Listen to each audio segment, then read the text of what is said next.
In Ephesians 5, it says, "Therefore, as the church is subject unto Christ, so let the wives be to their own husbands in everything." The Bible teaches that husbands have true authority over their wives, just as Christ is the Lord of the church. Some Christians want to downplay this and sometimes will say things like, well, headship means that if there's a disagreement, the husband has the tie-breaking vote. But if the model is Christ and the church, this immediately becomes absurd. The authority of Christ over the church is not a tie-breaking vote. It's true authority in everything.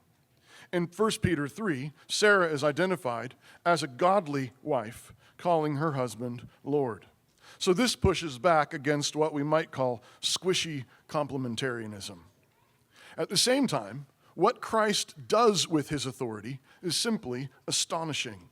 He uses his authority to love his bride, the church, laying his life down for her, making her pure and holy and without any blemish.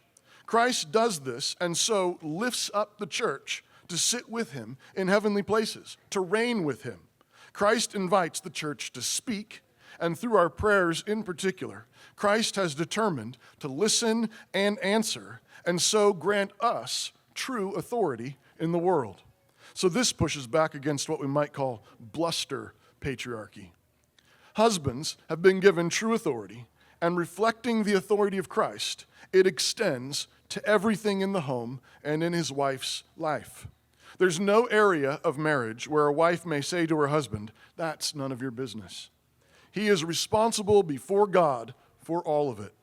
And yet, a wise man uses that authority not to micromanage or belittle, but to love, to lead, to honor, and to lift up. We call this biblical patriarchy. God made the world to reflect his glory, and so it is that glory in creation is always reflected glory. As we glorify God, he glorifies his people. The Bible says that man is the glory of God and woman is the glory of man. This means that one of the best ways to make sure that women are cherished and honored the most in a society is by honoring the fathers, the husbands, the brothers, and the sons.